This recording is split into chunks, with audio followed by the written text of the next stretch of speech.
क्रम से देखते चलिए कि आपकी आंखों पर पट्टी कैसे चिपकाई जाती है। 18 अक्टूबर के प्राइम टाइम में जीरो टीआरपी वाले एंकर ने ये बात अपने प्राइम टाइम में कही। किसके लिए? गोदी मीडिया के लिए। और ये गोदी मीडिया ने उनकी ये बात सिद्ध भी कर दी। क्रम से देखते चलिए कि आपकी आंखों पर पट्टी कैसे चिपकाई जाती है। बिल्किस बानो के साथ में सामूहिक बलात्कार करने वाले 11 बलात्कारी उसकी 3 साल की मासूम बच्ची का सर पत्थर पर मारकर हत्या करने वाले 11 हत्यारे और बिल्किस बानो के ही 14 परिजनों की हत्या करने वाले वो ही 11 वहशी दरिंदों को आज़ादी के अमृत महोत्सव वाले दिन यानी कि 15 अगस्त को माफ़ी देकर छोड़ दिया जाता है। आरोप लगता है राज्य सरकार ने छोड़ा।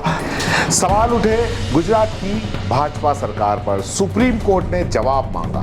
18 अक्टूबर को गुजरात की भाजपा सरकार ने हलफनामा दिया सुप्रीम कोर्ट में कि केंद्र की सरकार के गृह मंत्रालय की अनुमति मिलने के बाद में उन 11 बलात्कारियों को छोड़ा गया। मीडिया में कोहराम मच जाना चाहिए था।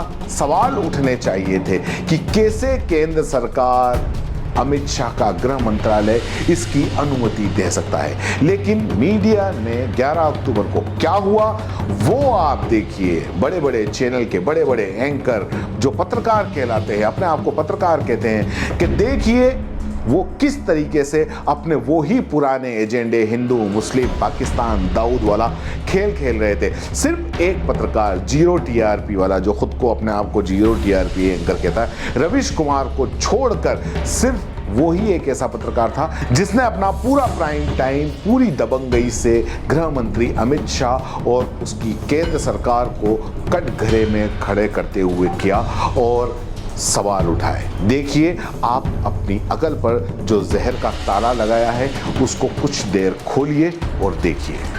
मैं हूं अंजना ओम कश्यप। राम नाम की लूट है, आज हम इसी पर हल्ला बोल करेंगे। दरअसल राहुल गांधी की तुलना भगवान राम से की जा रही है। एक दौर था जब राम नाम को सांप्रदायिक कहा जाता था, लेकिन राहुल गांधी, आज राहुल गांधी का नाम प्रभु श्री राम के साथ जोड़ा जा रहा है। अंजना ओम कश्यप और ये जनाब अमीश देवगन साहब, इनकी इतनी हिम्मत नहीं कि गृह मंत्री अमित शाह से कुछ सवाल पूछ सकें, कुछ भी सवाल उठा सके। इनकी इतनी औकात नहीं। ये तो इस पर बहस कर सकते हैं कि जिस भगवान राम के नाम पर भाजपा का कॉपीराइट है उसका इस्तेमाल भला कांग्रेस कैसे कर रही है। अब ये अमित शाह या उनके गृह मंत्रालय पे तो कोई सवाल उठा नहीं सकते। लेकिन क्रम से देखते चलिए कि आपकी आंखों पर पट्टी कैसे चिपकाई जाती है। लेकिन हमारे पास आज कुछ सवाल। पहला सवाल, जब मौसम खराब था, बर्फ पड़ रही थी, चारों तरफ घना कोहरा था, तब भी हेलीकॉप्टर कैसे उड़ा? और ये देश के सबसे बड़े पत्रकार अपने आप को कहते हैं और ये अपने प्रोग्राम को भी सबसे बड़ा कहते हैं। इनके प्रोग्राम में, इनके चैनल पर इन्हें सबसे बड़ा देश के अंदर क्या चीज़ लगी कि हेलीकॉप्टर। जी हाँ, इन्हें हेलीकॉप्टर लगी और इन्होंने हेलीकॉप्टर ही दिखाया। इस पत्रकार की, इस दबंग जो अपने आप को कहता है, इसकी भी इतनी हिम्मत नहीं है कि अपना ब्लैक एंड वाइट वाला प्रोग्राम बिल्किस बानो और 11 बलात्कारियों की रिहाई पर बना सके। ये सिर्फ एक नहीं किया। जब 15 अगस्त के दिन बलात्कार के मामले में सजा काट रहे 11 कैदियों को रिहा किया गया, तब कितने ही सवाल उठे कि बिल्किस बानो के साथ बलात्कार और उनके परिवार के कई सदस्यों की हत्या में शामिल इन सभी लोगों को सजा पूरी होने से पहले क्यों छोड़ा गया। गोदी मीडिया से लेकर मंत्री तक सब चुप ही रहे। कायदे से केंद्र सरकार तभी बोल सकती थी कि बलात्कार के मामले के इन दोषियों को समय से पहले रिहा करने की मंजूरी गृह मंत्रालय ने दी। लेकिन क्रम से देखते चलिए कि आपकी आंखों पर पट्टी कैसे चिपकाई जाती है। एबीपी की महान एंकर चित्रा त्रिपाठी का भी सवाल सुन लीजिए। जो उन्होंने किया, क्या किया, ये भी सुन लीजिए, कर लीजिए इस पे भी गर्व। हमारा आज का सवाल इसी से जुड़ा हुआ है कि क्या शहीद भगत सिंह से सिसोदिया की तुलना करने से गुजरात में आपको फायदा होगा। फिर एक सवाल आप और पूछिए। 80 साल की सेवानिवृत्त प्रोफेसर रूपरेखा वर्मा, पूर्व सांसद सुभाषिनी अली, तृणमूल कांग्रेस की सांसद महुआ मोइत्रा और स्वतंत्र पत्रकार रेवती लॉल ने सुप्रीम कोर्ट में याचिका दायर नहीं की होती, 11 बलात्कारियों की रिहाई को चुनौती ना दी गई होती, तो क्या यह सच बाहर आता? इस तरीके का सवाल करने की किसी में हिम्मत न गई। अगर ये एंकर बिल्किस बानो के 11 बलात्कारियों को क्यों रिहा किया, गृह मंत्री अमित शाह ने, उनके गृह मंत्रालय ने क्यों अनुमति दी, ये सवाल अगर ये अमित शाह से पूछ लें या उनके मंत्रालय से पूछ लें तो उस एंकर को 4 दिन तक बुखार आ जाएगा।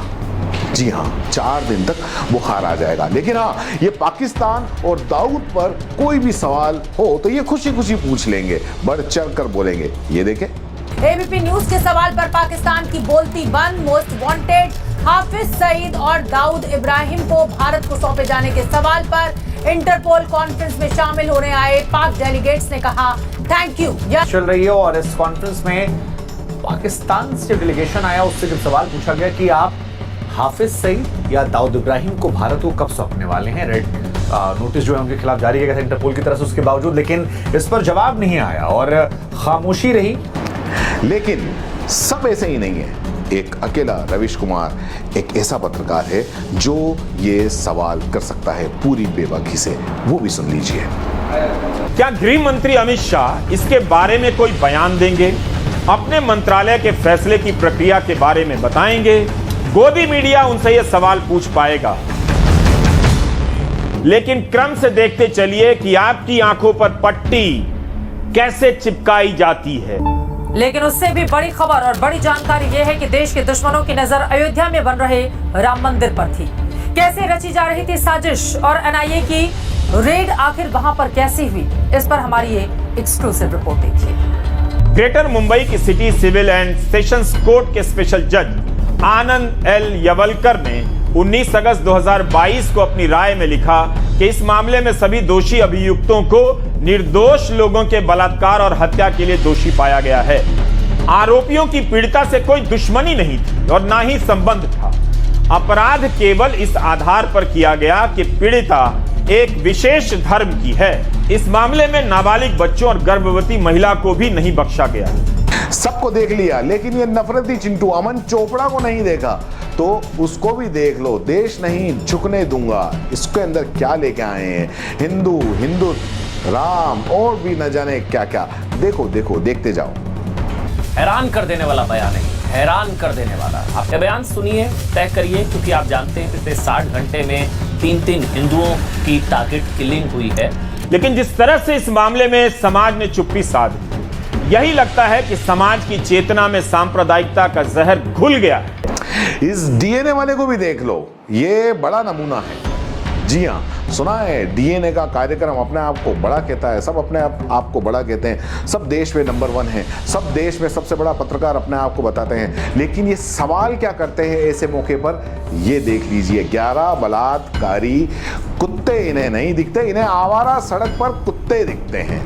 सुन लीजिए इनको। आवारा कुत्ते और डॉग लवर्स, कुत्तों और इंसानों की ये दोनों ही प्रजातियां आपको हर गली, हर मोहल्ले, हर नुक्कड़ पर मिल जाएंगी। और जिस तरह ज्यादा लाड प्यार से बच्चे आवारा हो जाते हैं, उसी तरह डॉग लवर्स का लाड प्यार ही गली के कुत्तों को भी आवारा बना देता है। लेकिन क्रम से देखते चलिए कि आपकी आंखों पर पट्टी कैसे चिपकाई जाती है, वो भी खुलेआम, कि आप देखते हुए भी ना देखें। क्योंकि अब जनता का एक बड़ा सा हिस्सा दिमाग में भरे जहर से देखता है, नजर से नहीं। अगर नजर से जनता देखती तो यह सवाल करने का नैतिक साहस रखती कि क्या इस समाज में इस तरह से बलात्कार और हत्या के दोषियों को रिहा किया जाएगा, रिहा होने पर टीका लगाकर सम्मान किया जाएगा, फूल माला पहनाया जाएगा और सवाल उठने के बाद भी इनका फिर से सम्मान होगा और मिठाई खिलाई जाएगी। जनता का जो हिस्सा बलात्कार के मामले में कम से कम फांसी की मांग करता था, वही हिस्सा बिल्किस के बलात्कारियों के मामले में इतने कम पर कैसे चुप रह गया। राष्ट्रपति पद की उम्मीदवार को राष्ट्रपत्नी कह देने पर कितना हंगामा हुआ, संसद तक में बयानबाजी हुई, कांग्रेस के नेता ने माफी मांगी। मगर इन तस्वीरों के सामने आने के बाद भी वे सारे लोग चुप रहे जो एक आदिवासी महिला के सम्मान के नाम पर गरज रहे थे। बिपिन चंद्र जोशी, शैलेश भट्ट, राधे श्याम शाह, बाका भाई बोहानिया, केशर भाई बोहानिया, जसवंत गोविंद, प्रदीप मोरधिया, राजू भाई सोनी, मितेश भट्ट, और रमेश चंदाना। जैसे ही ये लोग बाहर आए, अगर सरकार उसी समय पूरी बात बताती तो लगता कि सरकार को अपने फैसले में यकीन है। तो यह भी लगता कि सरकार इस बात में यकीन रखती है कि इनका आचरण अच्छा रहा है, इसलिए समय से पहले छोड़ा जाए, क्योंकि इस आधार पर तमाम कैदी समय से पहले रिहा किए जाते हैं। तो आपने देख लिया और सुन लिया कि गोदी मीडिया में और असल पत्रकारिता में क्या फर्क है। सिर्फ एक रवीश कुमार एक ऐसा था जिसने अपना पूरा 50 मिनट का प्राइम टाइम पूरा के पूरा उस पर किया कि आखिर 11 बलात्कारियों को क्यों रिहा किया गया, उन्हें क्यों माफी दी गई। देश का सबसे बड़ा सवाल कल ये होना चाहिए था, लेकिन ऐसा नहीं हुआ। ऐसा इसलिए नहीं हुआ क्योंकि इनके आका का ऊपर से ऑर्डर था। इन सारे गोदी मीडियाओं को पूरे उनके ऊपर एक ऑर्डर था कि अमित शाह से या अमित शाह के गृह मंत्रालय से कोई भी सवाल नहीं पूछा जाए, इसलिए किसी ने उस तरफ झांका तक नहीं। आपको जानकर यह ताज्जुब होगा कि इनके चैनलों पर एक खबर तक नहीं है कि बिल्किस बानो के 11 बलात्कारियों को छोड़ने की अनुमति अमित शाह के गृह मंत्रालय से दी गई थी। ये तक सवाल तो बहुत दूर की बात है, खबर तक नहीं है ना ताज्जुब की बात। तो देखते रहिए आप इनकी जहर के अंदर डूबी हुई बहस और मस्त रहिए, मौज में रहिए।